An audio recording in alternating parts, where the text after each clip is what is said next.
They're coming. Good morning. As well as a researcher, and thinking about new things and finding something new, it's really great. I like. So, is there any scope for being a clinician as well as a researcher? And how Is there any scope for, he being wants to do clinical work and research work? yes, Yeah. yes. Dr. Mamidi will take the question. I think, as I said, after you finish your MD degree, so that's the time you start to have thinking. Then you will be thinking whether to be a clinician or a researcher, or a clinician and a researcher, isn't it? So actually, like most people, if you're working in a medical college or a medical, I think most medical colleges, as a professor, you'll be doing your bedside rounds as a clinician, and you'll be guiding your students in the research for their MD thesis. So all MD thesis itself is a research. So if you want to do that, the best way to be is a professor or an assistant professor. Slowly guide your students in that area, or else there is a now a I mean I publish my most papers on raw data already available. You don't need to do a separate research study again. There's already enough data available. All you need to is have an aptitude for analysis, see some patterns, see what exactly is going on in certain disease process. So there's already a lot of review literature. So that is one area I would suggest now as an MBBS student, doing a lot of reviewing of literature and understanding patterns. See, take a disease. Suppose you are interested in some disease such as obesity or diabetes. Just go through that area. Just keep on reading on that area, and you'll find what exactly is your answer. Suppose I'll just give you a small example. People with obesity have a twofold prevalence of hypertension compared to non-obese people.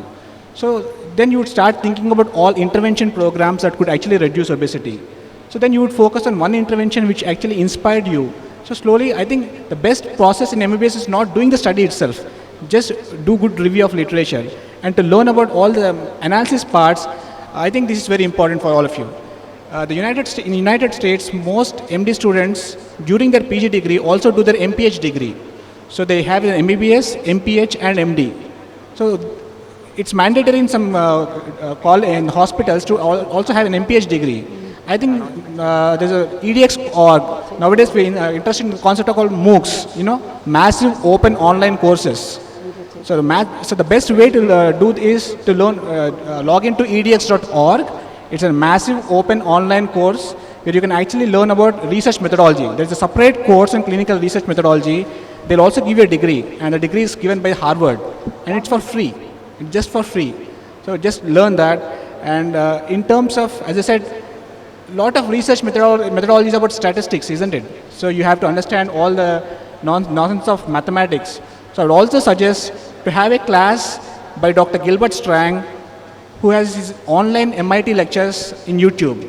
So go to Gilbert Strang YouTube website. He has a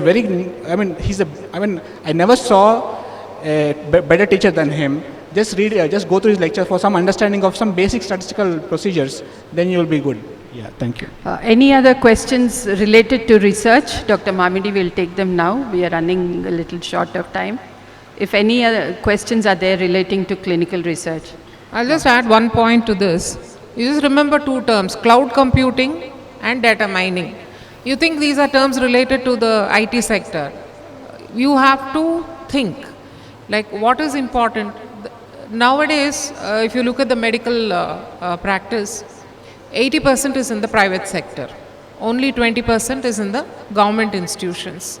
So there's a huge database which is available in the private practice with the private practitioners and the corporate hospitals, which is not being utilized. We are not sharing the information. All the data is getting wasted. So you look for an opportunity there, how you can cull the information from the different private practitioners, how it can be pooled, how it can be shared. So there is a wonderful opportunity there also as a physician for you to utilize your clinical research skills, your experience and exposure in clinical research to see what actually is happening in clinical practice around you, gather the data and utilize it for furthering the particular field or further research. So this is one area you have to keep your mind open.